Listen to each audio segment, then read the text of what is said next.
ఒక జాతిని చైతన్యపరచడానికి, నీతిని నిలబెట్టడానికి, ఒక త్యాగం రూపుకట్టడానికి, నాయకుడై ప్రజలను నడిపించడానికి చరిత్ర ఎప్పటికప్పుడు మహాపురుషుల్ని సృష్టిస్తూనే ఉంటుంది. అటువంటి మహనీయుడే మన్యం వీరుడు అల్లూరి సీతారామరాజు. స్వాతంత్ర్య సమరాన్ని రక్తాక్షరాలతో లిఖించిన సంగ్రామ సింహం, వీరాభిమన్యుడై విప్లవాగ్నులు మండించిన అఖండ జ్యోతి, తెలుగు జాతి పౌరుషాన్ని బ్రిటిషు పాలకులకు చవి చూపించిన ఈ మన్యం వీరుని కథ సినిమాగా తీయాలనుకోవడం నిజంగా సాహసమే. ఎన్టీఆర్ వంటి మహానటుడు ప్రయత్నించి వదిలేసిన మన్యం వీరుని జీవిత కథను హీరో కృష్ణ ధైర్యంగా అడుగు ముందుకు వేసి అద్భుతమైన రీతిలో చిత్రాన్ని నిర్మించి చరిత్రలో నిలిచిపోయారు.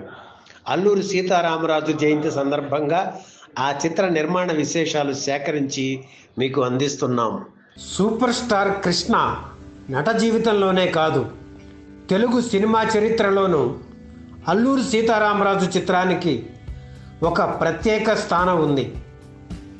భారత స్వాతంత్రోద్యమంలో విప్లవ జ్యోతిగా వెలిగి దేశమాత దాస్య శృంఖలాలను విడిపించడం కోసం ప్రాణాలను సైతం లెక్క చేయని చిచ్చర పిడుగు అల్లూరి సీతారామరాజు. ఆయన జీవిత కథ ఆధారంగా ఈ చిత్రాన్ని నిర్మించారు కృష్ణ. ఆయనలో సినిమా తీసి వ్యాపారం చేద్దాం అనే నిర్మాత కంటే చిత్రం నిర్మించి సంచలనం సృష్టిద్దాం అనుకునే సాహసే ఎక్కువగా కనిపిస్తాడు. వెండితెరపై హీరో కృష్ణ చేసిన మరో సాహసం అల్లూరి సీతారామరాజు చిత్రం. ఏదో సాధించాలన్న ఆశ కొందరిని కొండలెక్కిస్తుంది, కొన్నిసార్లు లోయలోకి నెడుతుంది. దేవదాసు చిత్రం కృష్ణను ఎక్కడికి తీసుకెళ్లినా అల్లూరి సీతారామరాజు మాత్రం హిమాలయాలను ఎక్కించింది. ఎన్నో వ్యయ ప్రయాసలకు ఓర్చి ఆయన నిర్మించిన ఈ చిత్రం ఘన విజయం సాధించడమే కాకుండా హీరో కృష్ణ సాహసానికి నిదర్శనంగా నిలిచింది. అల్లూరి సీతారామరాజు చిత్రాన్ని నిర్మించాలనే కోరిక ఎన్టీఆర్కి ఉండేది. కళా దర్శకుడు మాధవపెద్ది గోఖలేతో చర్చించి గెటప్ స్కెచ్ తయారు చేయించారు కూడా. 1957 జనవరి 17న పాటల రికార్డింగ్తో విప్లవ జ్యోతి అల్లూరి సీతారామరాజు చిత్రానికి శ్రీకారం చుట్టారు ఎన్టీఆర్. అయితే అప్పటి నుంచి ఆయన ఒక్క అడుగు కూడా ముందుకు వేయలేకపోయారు. ఎప్పటికప్పుడు ఏవో అవంతరాలు, అడ్డంకులు వచ్చి ఈ చిత్ర నిర్మాణం వాయిదా పడేది. తను అనుకున్నది సాధించే మనస్తత్వం ఎన్టీఆర్ది. అయితే ఈ చిత్ర నిర్మాణం మాత్రం ఎన్టీఆర్ ఆశయం నెరవేరలేదు. అసాధ్యుడి చిత్రంలోని నాటికలో తొలిసారిగా తెరపై సీతారామరాజుగా కనిపించారు కృష్ణ. అయితే పూర్తి స్థాయిలో ఆ సినిమా తీయాలనే ఆయన ఆలోచన కార్యరూపం దాల్చడానికి సరిగ్గా 8 ఏళ్లు పట్టింది. 1973లో అల్లూరి సీతారామరాజు కథను కృష్ణ సినిమాగా తీస్తున్నారన్న వార్త పరిశ్రమలో వైరల్ అయింది. ఆయన సాహసానికి పరిశ్రమ నివ్వెరపోయింది. ఎందుకంటే ఒక పక్క ఎన్టీఆర్, మరో పక్క శోభన్ బాబు ఈ చిత్రాన్ని నిర్మించాలని అనుకుని కూడా చేయలేకపోయారు. వారు చేయలేని పని కృష్ణ చేయగలడా అనే చర్చలు కూడా మొదలయ్యాయి. అయితే కృష్ణ ఒక నిర్ణయం తీసుకుంటే ఇక దానికి తిరుగు ఉండదు. దానిని అమలు చేసే వరకు ఆయన విశ్రమించరు. ఆయనకు తగిన వారే సోదరులు హనుమంతరావు, శేషగిరిరావు. దేవుడు చేసిన మనుషుల చిత్రం అయ్యాక మా తదుపరి చిత్రం అల్లూరి సీతారామరాజు అని కృష్ణ అనౌన్స్ చేయగానే అలిగిన ఎన్టీఆర్ శతదినోత్సవానికి రాలేదు. ఒకరోజు ఎన్టీఆర్ కబురు చేస్తే కృష్ణ వెళ్ళారు. బ్రదర్, ఇలాంటి సబ్జెక్టులు పే చెయ్యవు. దేవుడు చేసిన మనుషుల చిత్రంలో సంపాదించిందంతా ఇందులో పోగొట్టుకుంటారు. నా మాట వినండి. మీకు మరో భారీ ప్రాజెక్టు చేయాలని కోరిక ఉంటే నాకు చెప్పండి, కాల్ షీట్స్ ఇస్తాను. కురుక్షేత్రం తీయండి, నేను కృష్ణునిగా నటిస్తాను. మీరు అర్జునుడిగా వేయండి అని హితవు చెప్పారు ఎన్టీఆర్. వెంటనే కృష్ణ, లేదన్నగారు, మీకు కూడా ఆ సీతారామరాజు కథను సినిమాగా తీయాలనే కోరిక చాలా రోజులుగా ఉంది కదా, మీరు వెంటనే తీస్తానంటే చెప్పండి, నేను సంతోషంగా డ్రాప్ అవుతా అని చెప్పి వచ్చేశారు. ఎన్టీఆర్ నుంచి ఎటువంటి సమాచారం లేకపోవడంతో ముందుకు వెళ్ళడానికి కృష్ణ నిర్ణయించుకున్నారు. అల్లూరి సీతారామరాజు టైటిల్ ఇవ్వడానికి కూడా చాలా గొడవ జరిగింది. ఆ సమయంలో ఫిలిం ఛాంబర్ ప్రెసిడెంట్గా డివిఎస్ రాజు, సెక్రటరీగా యు విశ్వేశ్వరరావు ఉండేవారు. వారిద్దరూ ఎన్టీఆర్ మనుషులు కావడంతో టైటిల్కు అనుమతి ఇవ్వకుండా అప్లికేషన్ని పెండింగ్లో పెట్టారు. చివరకు హనుమంతరావు గొడవ చేయడంతో టైటిల్ వచ్చింది. అల్లూరి సీతారామరాజు ఈ చిత్రంలో 40-50 పాత్రలు ఉన్నాయి. ప్రతి పాత్రకు పెద్ద ఆర్టిస్ట్నే తీసుకున్నారు. ఎస్వి రంగారావు, కైకాల సత్యనారాయణ, నాగభూషణం తప్ప ఇండస్ట్రీలో ఉన్న ఆర్టిస్టులందరూ ఈ చిత్రంలో నటించారు. అల్లూరి సీతారామరాజు షూటింగ్ జరుగుతున్న రోజుల్లో 4-5 సినిమాల షూటింగ్స్ ఆగిపోయాయంటే ఆశ్చర్యం అనిపిస్తుంది. ఈ సినిమాను హఠాత్తుగా మొదలుపెట్టకపోయినా పరిశ్రమలో ఉన్న ఆర్టిస్టులందరూ ఇందులో ఉండటంతో ఒక రకంగా పరిశ్రమ స్తంభించిందే అని చెప్పాలి.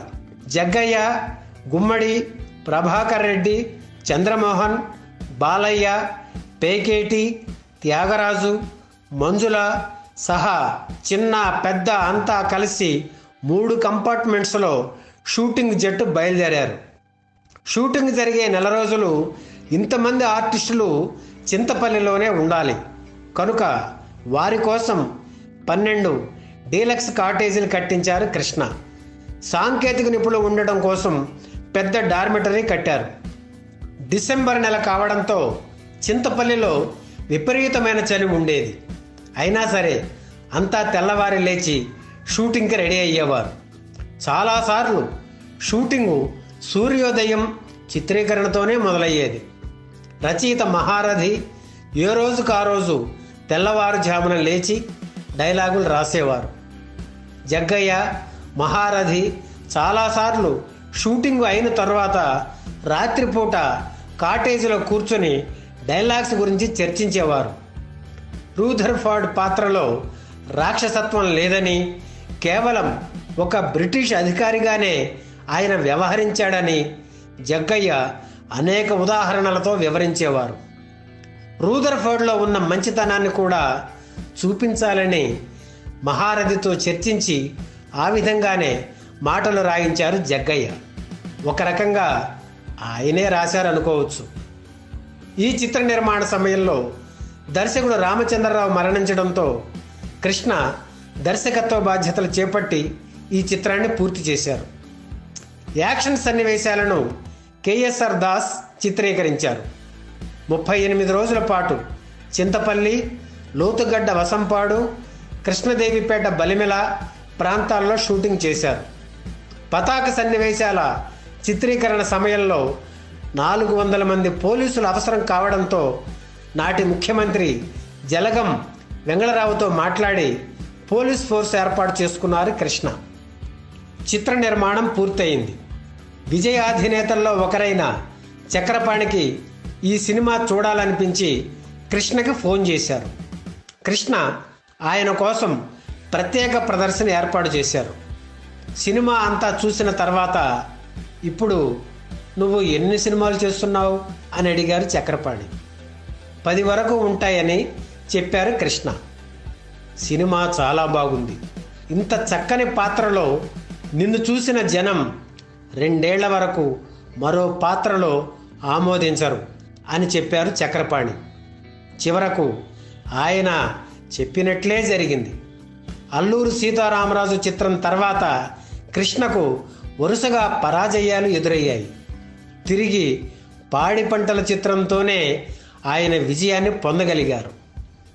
ఎన్నో సందేహాలు, అనుమానాల మధ్య 1974 మే 1న అల్లూరి సీతారామరాజు చిత్రం విడుదలైంది. అన్ని చోట్ల నుంచి సూపర్ హిట్ టాక్ వచ్చింది. సీతారామరాజు కృష్ణ జనం జేజేలు పలికారు. 19 కేంద్రాల్లో 100 రోజులు, 2 కేంద్రాల్లో 25 వారాలు, హైదరాబాదులో సంవత్సరం ఈ సినిమా ఆడింది. 1975 మే 1న మద్రాసులోని వుడ్లాండ్ హోటల్లో జరిగిన స్వర్ణోత్సవం శోభన్ బాబు, హిందీ నటి హేమామాలిని ముఖ్య అతిథులుగా హాజరయ్యారు. ఈ సినిమాకు ప్రభుత్వ పరంగా కూడా గుర్తింపు లభిస్తుందని, నంది అవార్డు రావడం ఖాయమని ఆ రోజుల్లో అందరూ అనుకున్నారు. అయితే ఈ చిత్రానికి బంగారు నంది బహుమతిగా ఇస్తేనే స్వీకరిస్తానని, అంతకంటే తక్కువ బహుమతి ప్రకటిస్తే తిరస్కరిస్తానని సినిమా విడుదలైన కొన్ని రోజులకు గుంటూరులో జరిగిన ఓ కార్యక్రమంలో బహిరంగంగా ప్రకటించారు కృష్ణ. అది విన్న చాలామంది కృష్ణకు ఇంత అహంభావమా అని ముక్కున వేలేసుకున్నారు. అయితే అది అహంభావం కాదని, సినిమా మీద ఉన్న నమ్మకమని కృష్ణ వివరించకపోయినా ఆ తర్వాత కొన్ని రోజులకు ప్రకటించిన నంది అవార్డులతో జనాలకు కూడా అర్థమైంది. 1974లో విడుదలైన చిత్రాల్లో 22 చిత్రాలు నంది అవార్డుల కోసం వచ్చాయి. డాక్టర్ బెజవాడ గోపాలరెడ్డి అధ్యక్షులుగా ఏర్పాటైన నంది బహుమతుల నిర్ణాయక సంఘం ఈ 22 చిత్రాలను పరిశీలించి ఉత్తమ చిత్రంగా అల్లూరి సీతారామరాజుకు బంగారు నంది ఇవ్వాలని ఏకగ్రీవంగా నిర్ణయించింది. ఆ ఏడాది కె విశ్వనాథ్ దర్శకత్వం వహించిన ఓ సీత కథ చిత్రానికి వెండి నంది, తీర్పు చిత్రానికి కాంస్య నంది లభించాయి. ఆసక్తికరమైన విశేషం ఏమిటంటే, తండ్రి ఎన్టీఆర్ దర్శకత్వంలో బాలకృష్ణ నటించిన తొలి చిత్రం తాతమ్మ కళ, అది కూడా ఆ ఏడాది పోటీలో ఉంది. తాతమ్మ కళ చిత్రంతో ఉత్తమ కథా రచయితగా ఎన్టీఆర్ అవార్డు అందుకోవడం ఆ ఏడాది నంది అవార్డుల ప్రత్యేకత. ఈ వీడియో మీకు నచ్చితే లైక్ చేయండి, షేర్ చేయండి, వెంటనే సబ్స్క్రైబ్ కూడా చేయండి.